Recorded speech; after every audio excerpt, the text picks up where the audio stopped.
All right, let's talk about something we all know really, really well. It's that part of our mind that just will not sit still.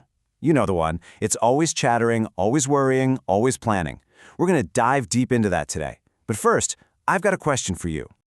Seriously, think about it for a second. Do you ever experience true, genuine mental quiet? Or is there pretty much always a low-level hum of stuff going on in the background?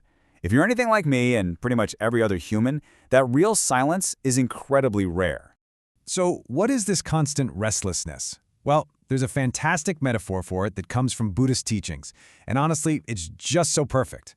It's time for you to meet your monkey mind. I want you to just picture a monkey in a tree. It's kind of frantic, right? It's swinging from one branch to the next, it's grabbing at fruit, dropping it, chattering away, and it never, ever just stops and lands on one branch for a while. Sound familiar? Yeah. That's our mind on any given day. And you know, this monkey has a favorite game, and that game is time travel. It loves to swing from that awkward thing you said yesterday all the way over to that meeting you're dreading tomorrow. It jumps from a past regret to a future anxiety. But where is it almost never? Right here. Right now. Now here's the really cool part. This isn't just some nice ancient metaphor. Modern neuroscience actually shows us why our brains are wired to do this. So let's look at the biology behind all this wandering. You can basically think of your brain as having two different modes. First, you've got the child brain. This is your quick, reactive, survival machine. Its whole job is to scan the past for lessons and scan the future for threats. This is where the monkey mind lives and thrives.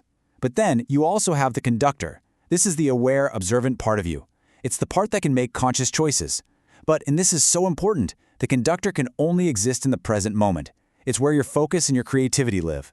And this leads to an absolutely critical biological fact.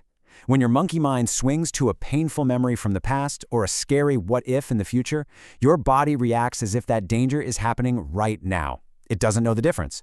So it floods your system with the stress hormone cortisol, and that just knocks your calm, rational conductor completely offline. It's why you can be lying in bed at 2 a.m., stressing about something that happened 10 years ago and feel your heart pounding like it's happening all over again. So you can see this constant mental time travel isn't just a little distracting. It has a real, measurable cost to our happiness, our focus, and our well-being. This state of constant alert is a direct pipeline to anxiety. Let's really look at the impact. A massive study out of Harvard found something that should honestly stop you in your tracks. They found that the average person spends nearly half of their waking hours, 47%, not thinking about what they are actually doing. Think about that. We are absent for almost half of our own lives. But here is the most shocking part of that study. It wasn't what people were thinking about that made them unhappy. It could be a pleasant thought, a neutral thought, whatever. It was the very act of mind wandering itself. A wandering mind, they found, is an unhappy mind, period.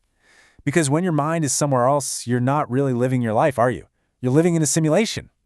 So, we know a wandering mind is an unhappy mind. But why? What's the mechanism?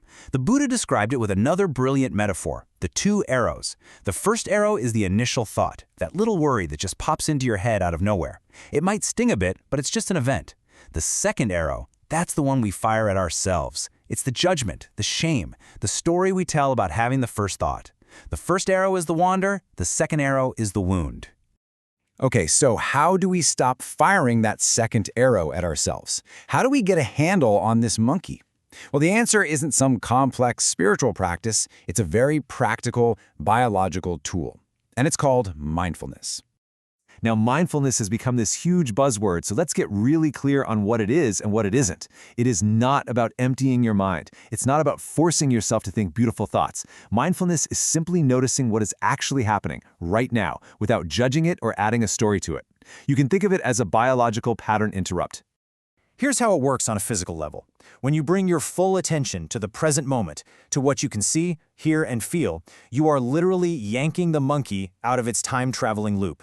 You're sending a direct, powerful signal to your nervous system that says, hey, no lions here. Right now, in this second, you are safe. And that signal turns off the cortisol faucet and lets your conductor come back online. Okay, that's the theory. Super interesting, right? But now let's get practical. Let's talk about what you can actually do. I'm going to give you 3 simple, incredibly powerful tools you can use anytime, anywhere. First up, we have the anchor breath. The moment you notice that the monkey is going wild, just pause. Breathe in for a slow count of 4, and then breathe out for a really slow count of 8. That long exhale is a physiological reset button. It is one of the fastest known ways to tell your body's alarm system that everything is okay. Tool number 2 is the 5 senses landing. This is so powerful because your senses can only exist in the present. They can't time travel. So you deliberately pull your attention back to right now. Name 5 things you can see, 4 things you can physically feel, like your feet on the floor, 3 things you can hear, and so on. This isn't just a distraction. It's a neurological technique to ground you back in reality. And tool number 3 is the monkey naming practice. This one's a game changer. When you catch yourself in a heavy thought loop, instead of getting swept away by the story, just gently label its category. Mentally say to yourself, okay, that's worrying, or that's planning. The instant you name it, you create space. You shift from being the thought to being the one who is observing the thought. You just became the conductor again. And all of this brings us to what might be the most important part of this whole conversation. Because this isn't about fighting a war with your own mind. It's about something much kinder and way more effective.